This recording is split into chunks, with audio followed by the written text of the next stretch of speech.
5 horas, finzinho de tarde, agora 19 graus aqui em Campinas. E estamos no ar com a segunda edição do Jornal Câmara Notícia. Vamos aos destaques de hoje. Balanços do primeiro semestre. A Comissão de Constituição e Legalidade realizou 10 reuniões. O desemprego foi o tema central da Comissão para Assuntos da Região Metropolitana. Ciência e Tecnologia se concentrou no levantamento de informações com palestras.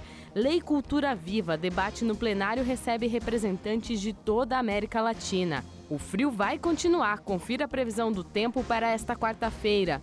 É tempo de férias escolares, atenção redobrada para quem vai transitar pelas rodovias. A Polícia Rodoviária reforça a fiscalização. Para quem vai ficar por aqui, tem atividades no SESC para não deixar a criançada em casa. Das ruas para as pistas olímpicas, o skate vai entrar para a competição mundial em 2020. Vamos conhecer mais sobre o esporte no quadro semanal. Hoje é 4 de julho, terça-feira.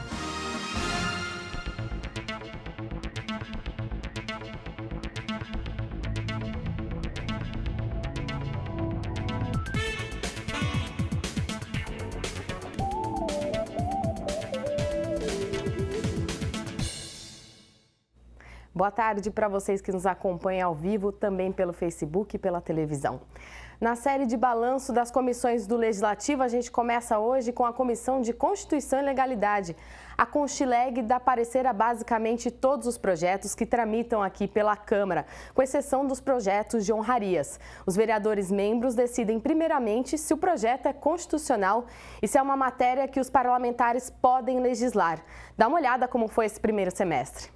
Nos primeiros 6 meses de 2017, a Comissão Permanente de Constituição e Legalidade da Câmara realizou 10 reuniões. 88 matérias foram discutidas. Desse total, 65 projetos receberam parecer favorável e 23 contrários. O vereador Luiz Henrique Cirilo, que é o presidente da Comissão de Constituição e Legalidade da Câmara, falou com a nossa equipe. Altamente positivo sob o ponto de vista da análise dos votos dos vereadores.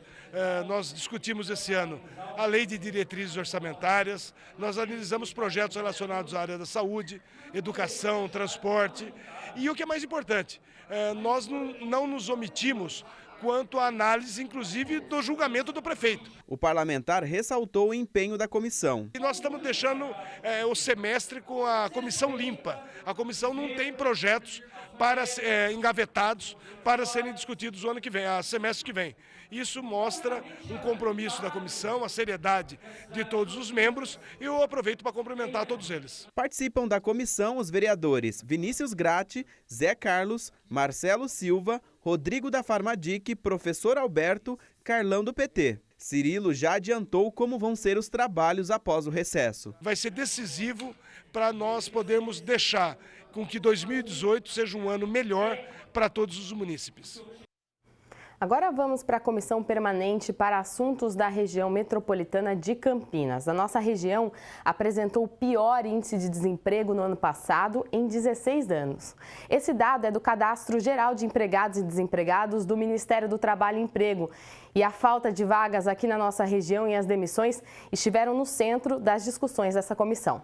A Comissão Permanente para Assuntos da Região Metropolitana de Campinas realizou 5 reuniões ordinárias durante o primeiro semestre de 2017. O presidente da pasta falou sobre a importância dos debates. Nós estamos presidindo a comissão que estuda a região metropolitana de Campinas, mas não é também só um estudo, é também uma ação que nós queremos trazer agora de maneira concreta para falar sobre esse comportamento da região de Campinas. Nos últimos meses, a comissão deliberou pareceres. E qual não foi também a nossa surpresa, quando nós, em uma dessas reuniões, nós descobrimos que várias empresas estão contratando mão de obras. Quer dizer, isso diante de um quadro tão caótico. Mas o que é que nós detectamos também na comissão? É que falta, e esse é um grande problema, principalmente nesses tempos de crise, a qualificação profissional. Nós estamos aqui numa região metropolitana, uma das maiores do Brasil, a terceira em arrecadação, quer dizer, mas falta o quê?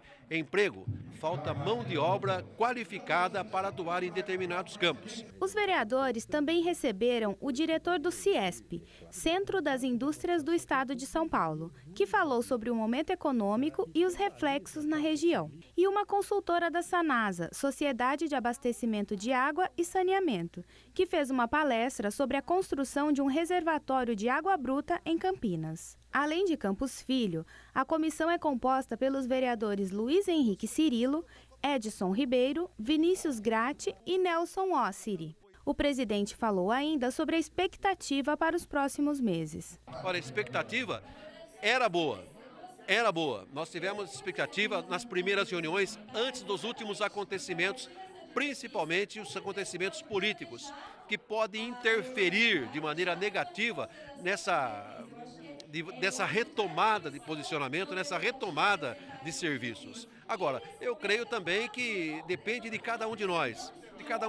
Quer dizer, a situação é difícil, a crise existe, está aí, mas a região metropolitana de Campinas está mostrando o outro lado. Mais um balanço, desta vez vamos à Comissão de Ciência e Tecnologia, que focou no levantamento de dados da situação aqui da cidade. A comissão tem como membros os vereadores Gustavo Peta, Paulo Haddad, Pedro Tourinho, Vinícius Gratti e o presidente da comissão, o vereador professor Alberto, que fez uma análise do que foi discutido nas 3 reuniões. A nossa Comissão de Ciência e Tecnologia, ela trabalhou basicamente com palestras. Nós não recebemos nenhum projeto para análise, mas aproveitamos a oportunidade para trazer para casa, fomentar certos temas, por exemplo, como a cidade inteligente, o trabalho do trânsito. Então, há sim também os professores da Unicamp que vieram compartilhar sobre a questão da tecnologia na cidade, que Campinas tem um polo muito relevante, muito importante para o país. Neste primeiro semestre, a Comissão de Ciência e Tecnologia trouxe à Câmara o secretário municipal de Desenvolvimento Econômico, Social e Turismo, André von Zuben, e também o diretor da Sincamp, Central Integrada de Monitoramento de Campinas, o William Barbaneira. Para o segundo semestre, o planejamento é continuar trazendo profissionais ligados à área para debater invenções. Nós temos para o próximo semestre, inclusive os vereadores membros apontaram para a gente alguns nomes de pessoas que estão ligadas à área de tecnologia que gostariam de vir para a Câmara e compartilhar dessas novas invenções, dessas novas tecnologias. E nós temos, então, um roteiro até o final do ano já, com a participação dos membros da nossa comissão. Amanhã, na primeira edição do Jornal Câmara Notícia, 12h30, a gente continua com o balanço das comissões aqui da Câmara. E o Encontro Cultura Viva nas cidades da América Latina, que acontece aqui na cidade, teve um encontro ontem no plenário da Câmara. Artistas e ativistas da cultura de toda a América Latina participaram do evento. Uma roda de debates foi formada no centro do plenário da Câmara para discutir a Lei Cultura Viva. Nomes conhecidos na promoção da cultura do país e também de países vizinhos participaram do evento. Além do vereador Gustavo Peta, o vereador Vinícius Gratti também participou do encontro, que teve manifestações artísticas. Na verdade, é um encontro latino-americano que está ocorrendo na cidade de Campinas, em várias sedes, na Estação Cultura e em outras instituições, e que a Câmara abrigou um debate com alguns gestores de outros países, com vereadores, com agentes culturais, sobre esse intercâmbio que é muito importante entre esses grupos culturais da América Latina como um todo. Então foi muito interessante, nós tivemos também a participação do vereador Vinícius Gratti, que também se envolve muito nos temas culturais, e a Casa abrigou então na noite de hoje uma experiência riquíssima de intercâmbio entre grupos culturais da América Latina toda. E olha, a Lei Cultura Viva, de autoria do vereador Gustavo Peta, foi aprovada aqui na Câmara em outubro de 2015. O prefeito sancionou em novembro também de 2015, mas até agora a lei não foi regulamentada, o que impede que ela seja colocada em prática. Todo esse debate que aconteceu ontem você acompanha no youtube.com/TV Câmara Campinas, lá tem o vídeo na íntegra. E veja a seguir no quadro de esporte, o skate vai virar esporte olímpico em 2020. Já vamos conhecer mais sobre essa modalidade aí.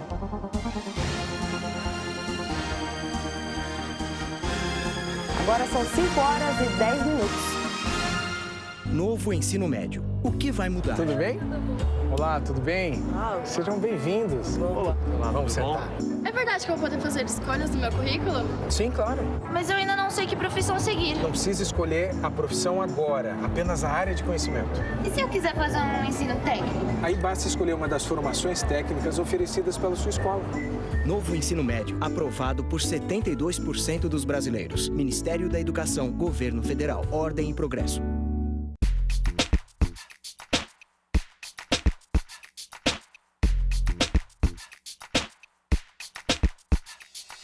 É muito importante isso porque nós temos aí uma queda no armazenamento de água nos reservatórios. Então será uma tendência na estiagem, é uma tendência, e as pessoas devem ter muito cuidado realmente no uso racional da água, porque representa uma grande preocupação. Um outro fator também que preocupa muito são quando as pessoas armazenam água na sua residência. Isso também traz um risco muito grande, principalmente como criadores de dengue. Então é muito importante que o uso racional ele seja utilizado e que as pessoas evitem ter armazenamento de águas durante a estiagem na sua residência.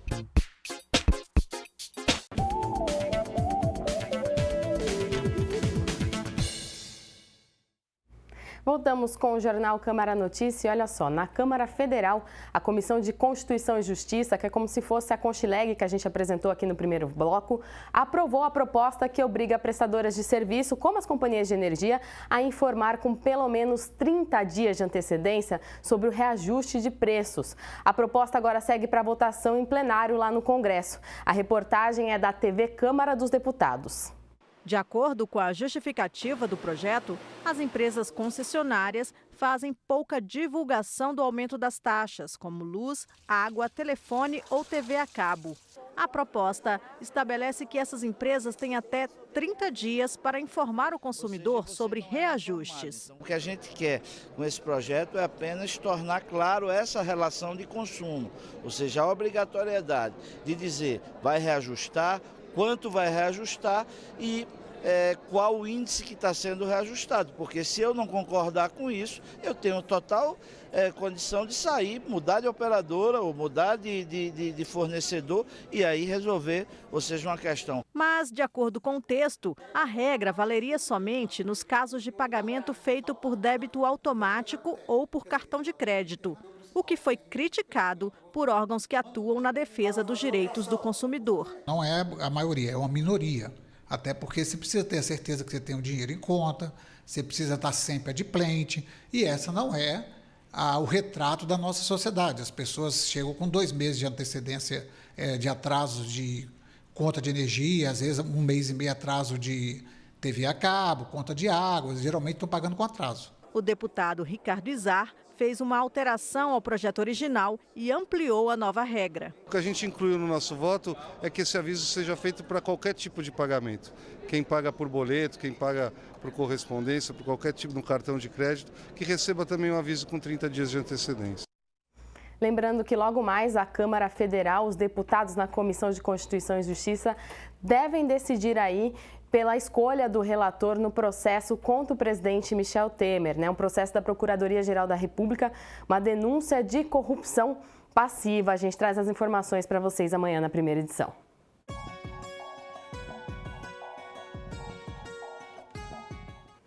Dia gelado amanhã em Campinas mais uma vez, vamos às temperaturas. Atenção você que é motorista, que logo no começo da manhã deve ter nevoeiro aqui na cidade. A mínima vai ser de 9 graus e a máxima um pouquinho mais alta que dos últimos dias, olha só, 22 graus segundo o CEPAGRE da Unicamp. E olha só, a Polícia Rodoviária começa agora uma operação de férias, O objetivo é fiscalizar melhor, já que muita gente resolve pegar a estrada nessa época. As férias de julho chegaram. Mas enquanto uns comemoram o descanso, outros dobram a atenção ao trabalho. É o caso da Polícia Militar Rodoviária do Estado de São Paulo, que já colocou em prática a Operação Férias 2017. Para dar conta da fiscalização em mais de 22 mil quilômetros de rodovias paulistas, o policiamento rodoviário ganhou reforço no efetivo. São policiais militares voluntários de outros batalhões, além do remanejamento de escalas, para que mais homens possam atuar nas estradas, que ganham um movimento maior nessa época do ano. Nós nessa região já temos um movimento intenso diariamente, mas é observado aí, em direção ao circuito das águas, as rodovias que dão acesso a esses pontos turísticos, um aumento nessa época do ano. Por isso nós reforçamos essas questões todas de segurança, de manutenção, para que a pessoa faça a viagem a contento e não tenha nenhum imprevisto nesse percurso. Além do reforço no efetivo, a Polícia Rodoviária conta ainda com o monitoramento por câmeras de segurança das concessionárias de rodovias, mais de 700 radares, entre fixos, estáticos e portáteis, e ainda com mais de 240 etilômetros, os populares bafômetros, entre outros equipamentos, tudo para garantir a segurança dos usuários. Esse reforço operacional ele conta com mais viaturas no trecho, inclusive também de tático ostensivo rodoviário para a questão de segurança, e bem como também o aumento de número de equipamentos, como etilômetro, como radares que aferem velocidade. Por isso alertamos também a importância da observação dos limites de velocidade e as regras de segurança em geral para uma viagem, como distância de segurança do veículo que segue à frente e um planejamento prévio para que a pessoa não faça paradas em locais desconhecidos. Orientamos também a procurar uma base da Polícia Rodoviária ou serviços de auxílio aos usuários das concessionárias que prestam também todo o apoio para que a viagem seja tranquila. O tenente Tomás ainda dá dicas aos motoristas para que façam uma viagem tranquila e principalmente segura. Vale aquela recomendação de não ingerir álcool e fazer uso de álcool e dirigir, né, seguidamente, devido aos riscos que traz, as questões da velocidade. A travessia de pedestres também deve ser uma das preocupações dos motoristas, observar se há pedestre, reduzir a velocidade naqueles locais propícios para a travessia, que também é outra preocupação que temos monitorado.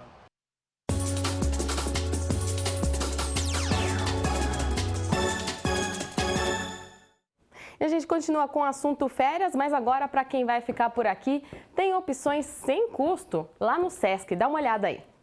A partir de hoje, o Sesc Bonfim está com uma programação gratuita de férias, com brincadeiras, oficinas e vivência para todas as crianças.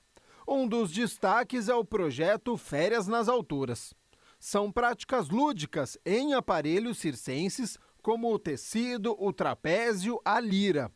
Os participantes vão vivenciar as técnicas de acrobacia e jogos corporais.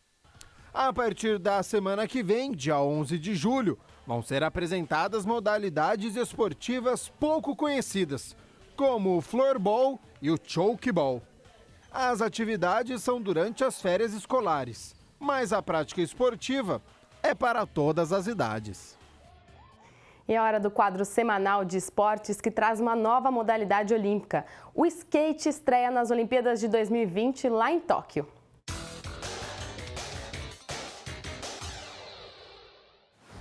O Oli Sport aí desta semana vai falar sobre manual.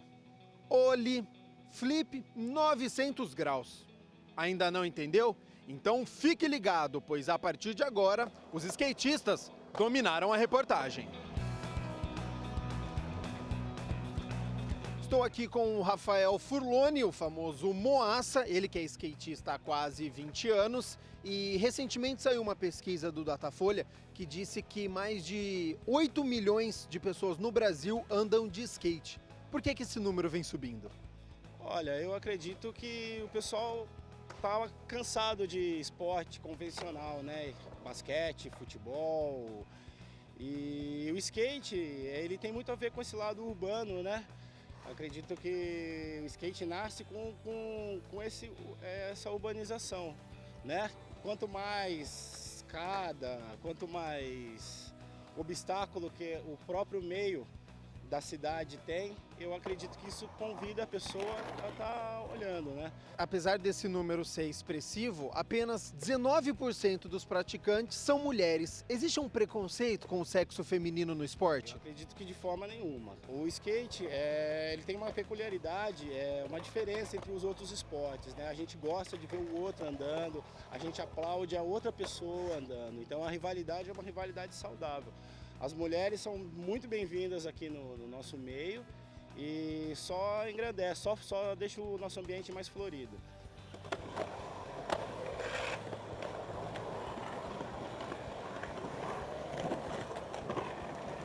skate ele surgiu na Califórnia alguns anos atrás, né, na década de 60, se eu não me engano, e da necessidade dos surfistas em estarem praticando alguma coisa nos dias que não tinha onda. Então eles pegaram dois eixos de patins e cortaram uma madeira e começaram a imitar as manobras do surf.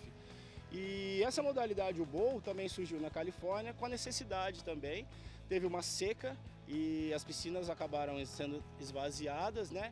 E os skatistas começaram a ver que essa piscina parecia uma onda, né? E começaram a imitar as manobras do surf lá. Como é que funcionam as competições no Brasil? Tem como o skatista ganhar dinheiro e se manter só através do skate? Então, assim, tem alguns, são poucos, tá? Que conseguem se manter do skate. Mas acredito que o Brasil, hoje em dia a gente tem campeão mundial em todas as modalidades do skate. A gente pode falar, teve um que ganhou o freestyle agora, que era um que estava faltando, mas a gente tem campeão desde de speed, de downhill, de bowl, de vertical, tem campeões mundiais. Mas eu acredito que a gente ainda, o nosso mercado em relação ao skatista profissional, tem alguns que ganham a vida como skatista, mas é a minoria. A partir de 2020, nos Jogos Olímpicos do Japão, o skate vai estar presente. O Brasil chega como uma potência ou apenas para competir? Não, chega como uma potência. A gente está com uma discussão, né, entre a nossa Confederação Brasileira de Skate e a Confederação de Patins. Quem sempre deu respaldo para a gente foi a Confederação Brasileira de Skate. Ela sempre me ajudou e acredito que ajuda todos os skatistas em relação a viagens, a vistos e a bolsa e tudo assim, ela que regulamenta a gente durante muito tempo. E eles estão nessa discussão, né, entre quem que vai ter o direito de representar os skatistas. Todos os skatistas acreditam que são a favor da CBSK, da Confederação Brasileira de Skate.